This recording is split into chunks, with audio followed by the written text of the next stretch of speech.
Dr. Kethu, my YouTube channel, and I would like to go live on topics related to gastroenterology, GERD, IBS, liver, anything you want to ask me, question and answers. I'm live right now. I'm going to wait for a few more people to join and then we'll go ahead and start. Let me adjust my camera. I'm doing it for the first time.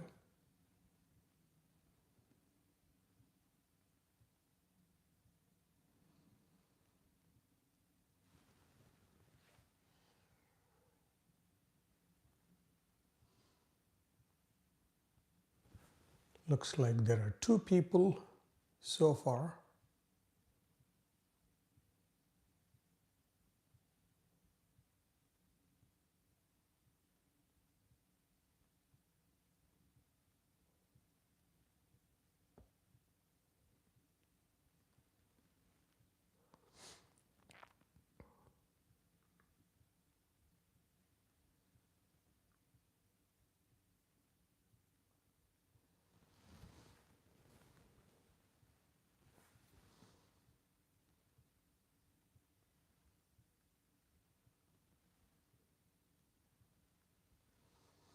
I'm just playing with the camera.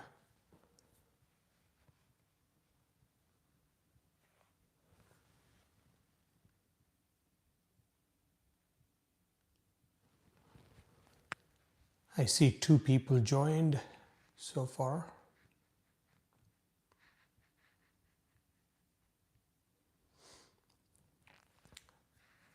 I'm going to wait a few more minutes.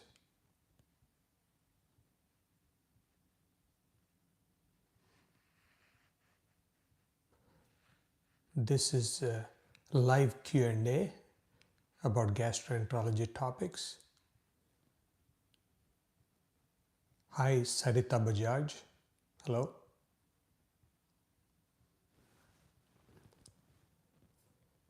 If you have any questions, either you can type or you can say it.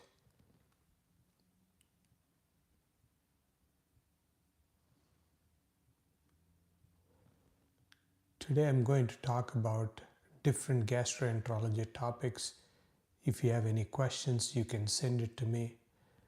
I'm going to start in about another minute. This is going to be a total of 20-minute Q&A where you can ask me anything about gastroenterology. That includes acid reflux, irritable bowel syndrome, liver issues, pancreas issues, gallbladder, gas, bloating.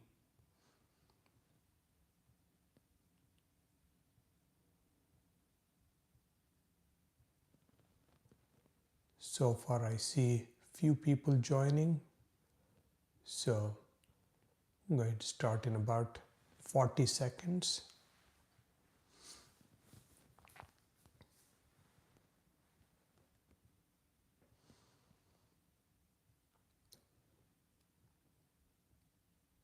This is going to be live chat with me. You can send any questions you have. I'll try to answer as many as I can.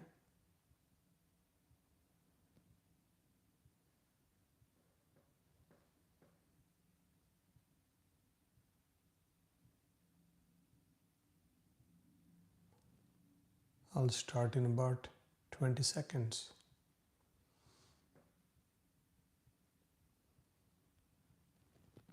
I see a few more people joining.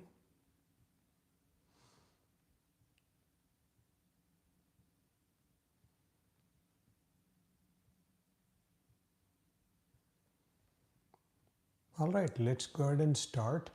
Today I'm going to start talking about different topics, but you can feel free to ask questions as I go along. I want to talk about acid reflux first. Acid reflux is very common, so I want to start from the top of the digestive system and go down. Acid reflux is basically acid refluxing, meaning coming from the stomach. Stomach is where acid is produced, and there is a valve between the stomach and esophagus that's called lower esophageal sphincter. When it is too loose or when it opens too much, acid comes up into the esophagus. Because esophagus is not a lining like stomach lining. Stomach lining is made to withstand the acid. That's what the nature does. But when it gets into the esophagus, the lining of the esophagus is not made to withstand the acid, so it will start causing burning sensation. Acid can cause damage to the lining of the esophagus. So that's when you will start having symptoms, damage, all that. So what opens up that valve? Everyone has that valve. Everyone will have that valve open and close depending on what you're doing. If you're swallowing, the valve will open, let the food from the top go down into the stomach. And sometimes it opens up a little bit on its own, even when you're not eating, so that some acid can come up whenever it opens. It's not like a tight door. It's open, but it relaxes more when the food goes through. But sometimes, depending on what you're eating and drinking, it can open up even more. For example, if you're drinking coffee or tea, the caffeine in it, the chemical caffeine can open or relax that valve. Then acid gets into the esophagus. Hello?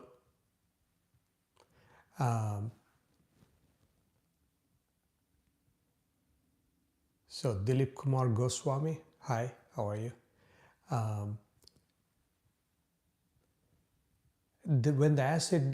When you drink caffeine in the form of coffee or caffeine tea, it'll start relaxing the lower esophageal sphincter, and then the acid can get up into the esophagus. So the other foods, other drinks, for example, alcohol can relax the lower esophageal sphincter. Fatty or fried foods, oily foods, that can cause problem. Hi, Dilip Kumar. Yes, you can. You need some advice, so you can put what you want. We can talk about it as I, continue my talk on acid reflux. But please put that question. We can discuss that. So fatty foods can cause problem, and then alcohol is another one. Eating late and going to bed is also a problem because of gravity. The food just pushes through the lower esophageal sphincter and can cause problem. Then lying down flat can also cause problem because of the gravity. If you eat late and go to bed with full stomach, that can cause problem. If you're overweight, if you're obese or overweight, that can also cause problem because the abdominal fat, because of the weight, it causes pressure in the stomach. That pressure squeezes the stomach and pushes the acid up into the esophagus. These are some of the risk factors. We talked about what you eat, what you drink, when you eat, when you go to bed, and also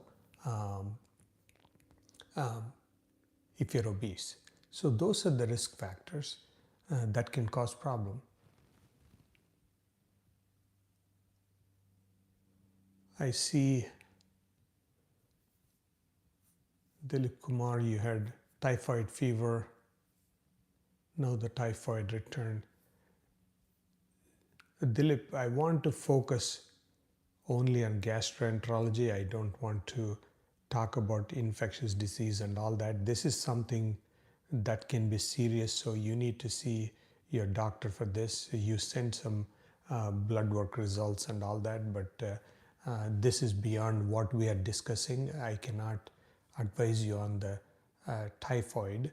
I hope you're feeling better, but if there is any gastroenterology question, like I said, the topics we discussed, anything in relation to gastroenterology, you can ask me.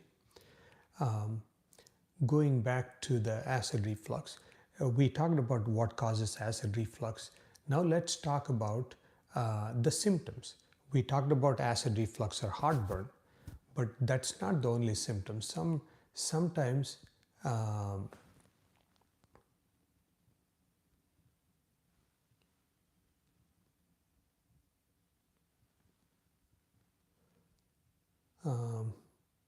getting a question, bus or train.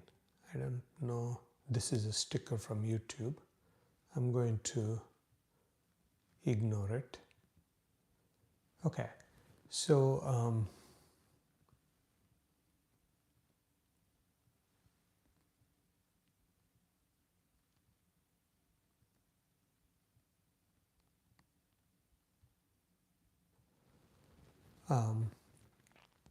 all right. So other symptoms would be difficulty swallowing.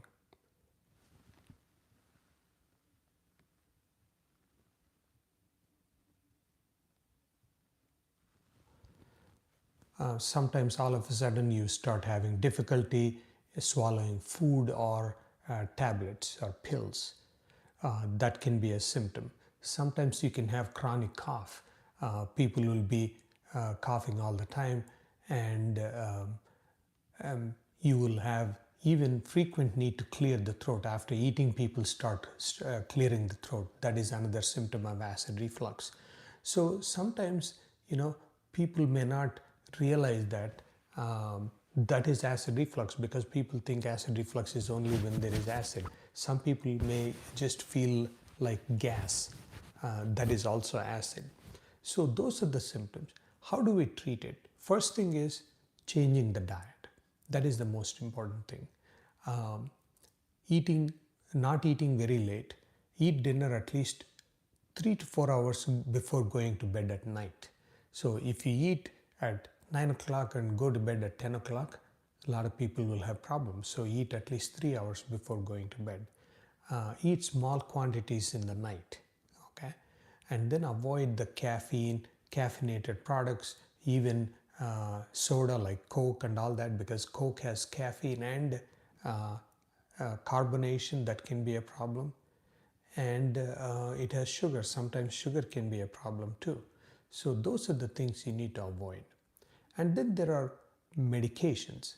So other than the foods, we talked about the weight.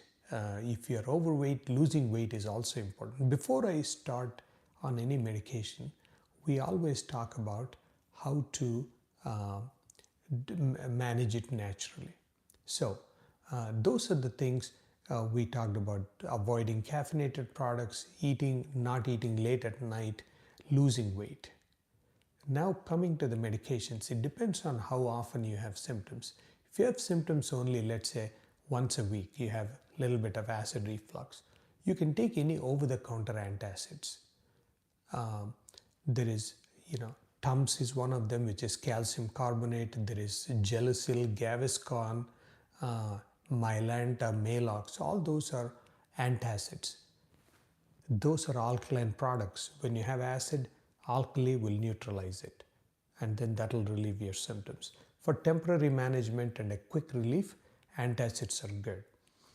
But if your symptoms are happening more than 2 or 3 times a week, then that's frequent enough to be on some medication. That medication can be famotidine. That is one of them. Those are called H2 blockers. So after you try antacids, the next step up would be, if you have frequent symptoms, would be to use famotidine or Zantac or ranitidine. Those are called H2 blockers. They're very good. They reduce the acid. They reduce the acid production. Instead of just neutralizing the acid, which sometimes can be too late, because when you neutralize the acid, that means you already felt the acid. That's why you start using it. So by the time you feel the symptoms, acid is already in the esophagus. It can cause damage. Now you're neutralizing it. Instead of doing that, you're actually preventing the acid production by using H2 blockers or sometimes proton pump inhibitors. So the next step up after the antacids is H2 blockers. H2 blockers will reduce the acid production. That's why they're called blockers. They block the acid production. So by using that, it'll reduce or prevent the acid production by up to 70 to 80% of the acid is reduced. By doing that, it's almost like preventing the fire instead of once the fire is there, you're throwing water or some fire retardant, that is the antacid. But here you're preventing the fire from happening to begin with. So that would be the acid production reduction. H2 blocker will be one of them. If that doesn't work, then the next stronger category would be proton pump inhibitors. So proton pump inhibitors reduce the acid by 80 to 90% of the time. So it reduces the acid really good. So that is another option. What if you don't treat the acid reflux properly? It can cause different complications. One of them is when there is so much acid in the esophagus, sitting in the esophagus, because the lining can get damaged, it can cause erosions. Erosions are almost like scratches or cracks in the lining of the esophagus because of the inflammation caused by acid. When there are erosions, sometimes that can even lead to scar tissue or narrowing. When there is narrowing, you will have difficulty swallowing. The food gets stuck where there is narrowing because of the scar tissue. So that is one thing. You can develop erosions, which can eventually lead to stricture, which is narrowing. Rarely it can lead to Barrett's esophagus. Barrett's esophagus is a precancerous condition. Sometimes that can lead to esophagus cancer. So that's why Barrett's esophagus is an important entity where we need to treat and monitor Barrett's esophagus. If someone has Barrett's esophagus, they need to have endoscopy every so often, get it checked, and make sure that it's not turning into cancer. So those are the complications of acid reflux. There is something called hiatal hernia. We didn't touch on that, so I want to talk about that. Hiatal hernia is where part of the stomach moves up into the chest through the diaphragm. You have diaphragm separating the chest and abdomen. When the diaphragm opens too much, the stomach can push up into the chest. That can cause this hiatal hernia. When you have hiatal hernia or hiatus hernia, you will have more acid reflux. And as it gets worse, as it gets bigger with age and with being overweight, as it gets bigger and bigger, more and more stomach pushes into the chest. The stomach is supposed to be in the abdominal cavity below the diaphragm, but it moves up through the diaphragm into the chest. When that happens, you will have more acid reflux. So, but it doesn't mean that hiatal hernia always needs surgery. A lot of times, if it is small or even medium size hiatal hernia, we treat the symptoms if they have symptoms, which would be mostly acid reflux. It rarely ever causes difficulty swallowing. So, but if it gets really big, where most of the stomach is sitting in the chest, and whenever they lie down, they start coughing, choking, and all the stuff in the stomach is regurgitating, which is coming up into the esophagus and start causing irritation in the back of the throat. Sometimes food can even get into the lungs, which is called aspiration. When that happens, then hiatal hernia needs to be fixed. So that is the acid reflux. Today the Q&A is only for 20 minutes. I'm just going to talk about acid reflux, and I'm just going to answer some of the questions. One was, when do you take medications for acid reflux? So, like I said earlier, it depends on how often you have symptoms. When you have symptoms, only once in a while you just take antacid. The main thing is prevent the acid reflux by changing your diet and lifestyle. But if you have symptoms more often, usually 3 times a week, even after you follow all the diet instructions, avoid everything that can cause acid reflux, then you can use medications. You always start with H2 blocker. Don't use the pantoprazole, which is available as Pantop or pantoprazole. Those can cause long-term side effects. So we don't want to use the proton pump inhibitors right away. I think it's always a good idea to start with H2 blockers, if like famotidine or ranitidine. If they don't work, then use the proton pump inhibitors, which will be Acifex, pantoprazole, omeprazole, Nexium. There are so many different pantoprazole. So those you use it only for severe symptoms. Another question was, I had endoscopy and they found H. pylori. Okay, so if you have H. pylori, that's a different problem. H. pylori is a bacteria that can stay in the stomach. People can get that infection even as a child, and it can stay in your stomach for many, many years, and then it can start causing problems. Usually, H. pylori doesn't cause acid reflux. H. pylori causes stomach problems, not esophagus problems. Stomach problems will be stomach inflammation, which is called gastritis. It can cause stomach ulcers, and it can even cause stomach cancer. So if you have H. pylori, that needs to be treated. That needs to be treated immediately, but it's not like a dangerous infection, but it can be serious. So if you have H. pylori, that needs to be treated with antibiotics for 2 weeks. That's all. And after you treat it, you should always get it checked again to make sure that infection is eradicated, meaning it's gone. You can't just take antibiotic and think that it's gone. Sometimes it can stay in your stomach. I want to answer a couple more questions before we end it. It is supposed to be for 20 minutes. We are extending it a little bit.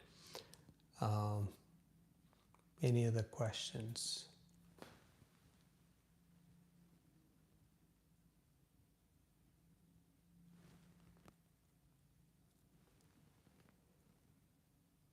Okay. What about ulcers? So ulcers, there are different types of ulcers. There is stomach ulcer, there are duodenal ulcers. You can have ulcers anywhere in the body and anywhere in the digestive system. But when people talk about they had an ulcer, usually they are talking about gastric or duodenal ulcers. Gastric is having ulcer in the stomach.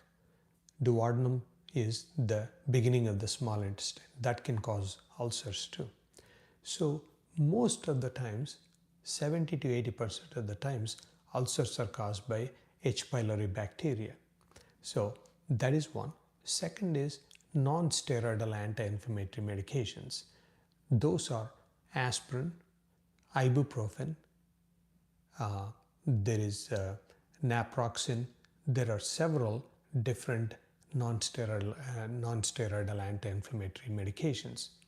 All those can cause ulcers. So we need to see if you're taking any of those medications that could be causing your ulcer. So what are the symptoms of ulcer? One is stomach pain. Sometimes you can have pain either before eating or after eating. People can have pain, usually in the upper abdomen. Sometimes you can just have nausea, vomiting, or feeling full as soon as you start eating. Even if you don't finish the meals, you can feel the full. That's called early satiety. Those are the symptoms. And if it is more serious, ulcers can cause bleeding. It can cause anemia because of the bleeding. Bleeding you would see because the stomach bleeding, by the time it goes through the digestive system, it gets digested, you will see black stool. If the stool is really, really black, then you need to get it checked for ulcers. It can cause low blood count or anemia for the same reason. When you lose blood, that can cause anemia. You can have weight loss because you're not able to eat because of the pain. People can have weight loss. Those are the things you need to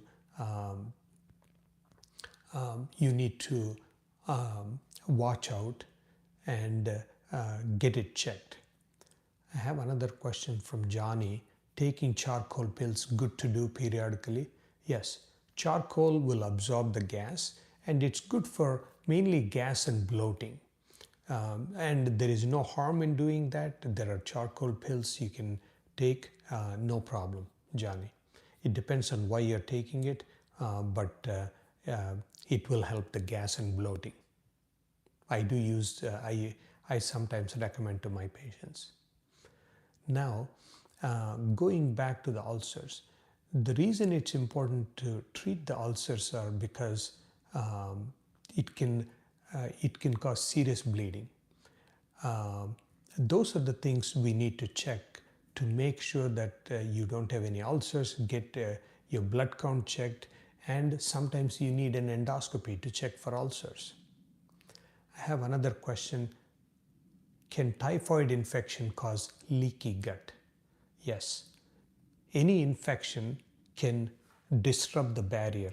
Leaky gut is, you have the intestinal lining which has the tight junctions. You have it's almost like bricks. You have cement in the middle. But when you have leaky gut, that cement gets loose and it has cracks in between the bricks. So whatever you have the stomach lining, you have the passage of your intestine, so there'll be food, bacteria, everything in the lining that you have. That bacteria can go through those cracks through the leaky gut and it can enter into the bloodstream. It can cause inflammation of the body and other problems. It can cause diarrhea, it can cause other complications. That's called leaky gut. So when you have intestinal infection like typhoid infection, yes, it can cause disruption of that intestinal barrier, that it can cause more cracks and that can lead to leaky gut.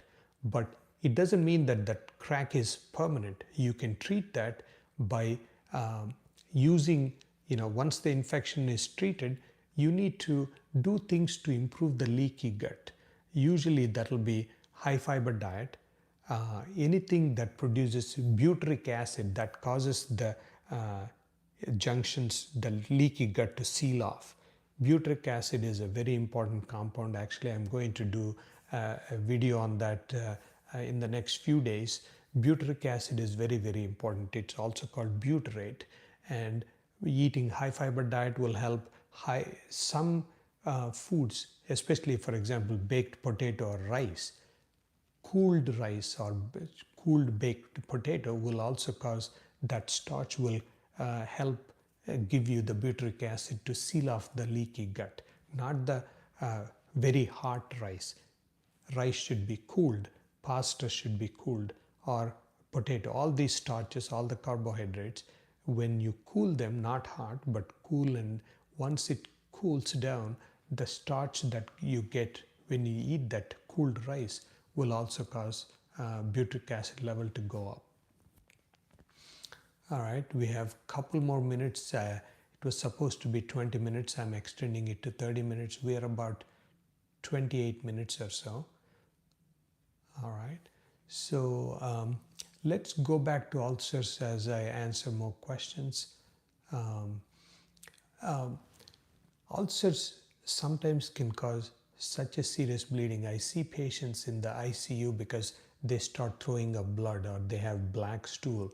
They lose so much blood that sometimes people end up in the ICU because the blood pressure drops, they're very anemic, or sometimes even get heart attack because the blood is so low. Heart is struggling to pump blood and it can cause heart attacks. So we see all that. That's why ulcers is not just like little gas or little pain. It needs to be treated very immediately, and very importantly, we need to check for blood count, we need to check for H. pylori, we need to see if you're taking any medications that can cause ulcers. All those need to be addressed. Now, let's talk about, we don't have much time. We have 15, we don't have much time. So I think we will do this again next weekend.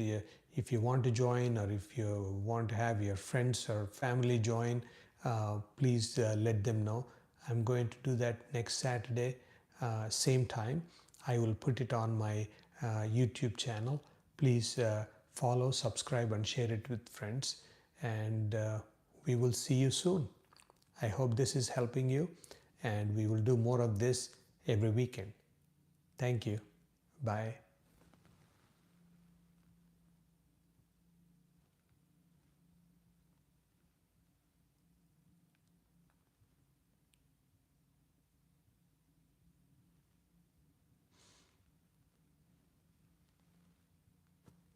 Since I'm doing for the first time, I don't even know how to end this.